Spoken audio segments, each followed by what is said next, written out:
We have multiple Toronto Blue Jays updates to go over today as it pertains to both injuries as well as the master plan being revealed surrounding a couple of key players as the season inches closer and closer. We're going to break down exactly what those updates are, as well as discuss a huge injury update surrounding Daulton Varsho. You're going to want to stay tuned for this. So stay tuned for all that in this episode, folks. But before we get into it, if you're part of the 71% who are not subscribed to the channel, this is the place to be for daily Jays content. Your guys' support has been absolutely unbelievable on the videos lately. And today is the day, ladies and gentlemen. There is Blue Jays baseball going to be played. And it's going to be played for the first time in months. And it's going to be in the form, of course, spring training. I also have the lineup as it pertains to the starting pitcher today. The lineup will, of course, drop later this morning, we would assume. But as of the time of recording, there's a bunch of different things to go over. We have multiple updates now, and I kind of wanted to give you guys just the latest updates before we head into what's going to be the start of a very interesting next few weeks. We're getting to Ricky Tiedemann in a little bit here. We want to start with Keegan Matheson. He kind of revealed the master plan as it pertains to a couple of Jays' key players that is actually going to play huge dividends going forward. And it's pretty big implications. So Keegan Matheson, shout out to him again for popping onto the video yesterday. Or a couple days ago, sorry, but yeah, it was yesterday. Vladdy will have Anthony Santander batting right behind him and Andres Gimenez robbing base hits right next to him, storing how the Blue Jays' two biggest offseason moves could help their stars shine brighter. And this is a very good article. I highly recommend you go read it yourselves.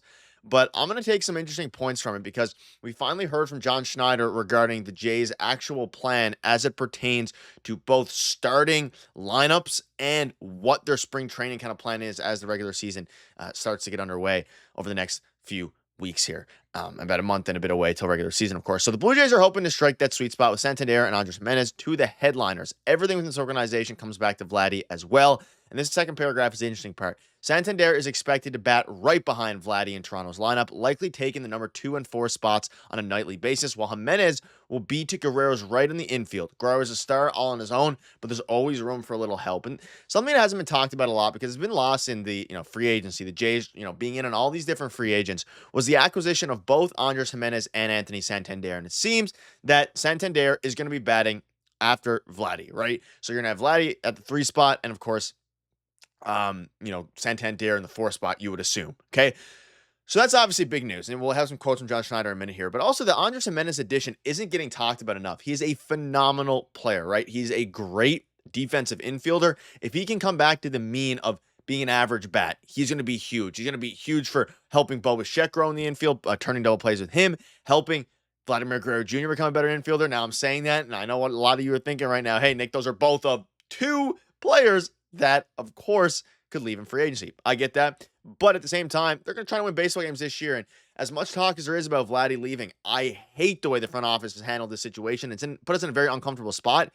There's baseball games to be played. And it starts later today. And it's going to go into now, hopefully, into October for the Jays.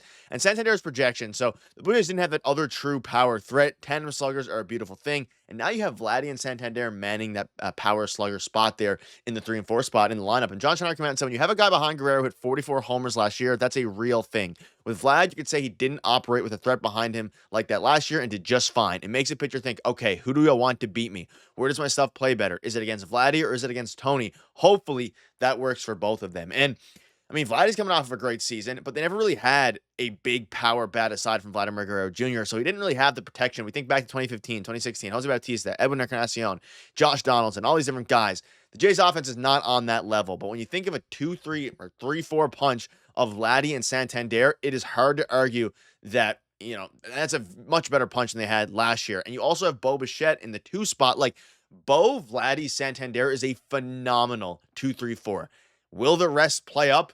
The other players, that's the big question. You see here, even though opening day lineup is still over a month away, Santander lights up when he talks about the potential of hitting alongside Vladdy. This is going to be exciting. He's a great hitter. Actually, every time we go to the cages, I go with him to try to pick up something and get better.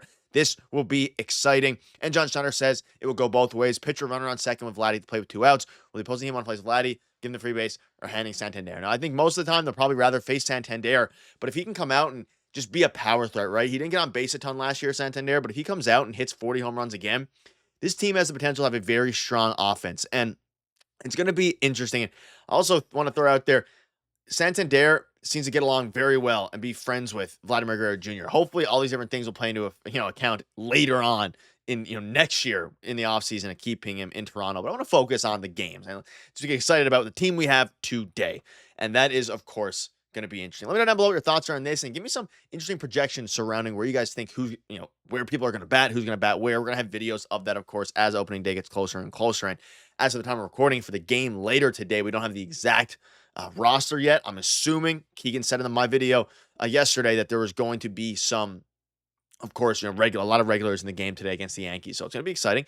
But some other thing I want to touch on here is Ricky Tiedemann. So Keegan Matheson ran into Ricky T this morning. He was doing well with Tommy John rehab. He sounded really encouraged and relieved with how his elbow and arm are feeling. He's targeting games by the end of the season. And there's been some talk, maybe, just maybe, if the season goes as well as could be, you could have a lefty fireballer out of the pen in Ricky Tiedemann. So fans are starting to get a little bit excited about the prospect of having Ricky T in, ready for game action, but also coming out of the bullpen. Now, it's interesting. I mean, Keegan and I discussed it yesterday. It's at the point where Ricky T, will he be a starting pitcher in this league, a dominant one? That's his ceiling.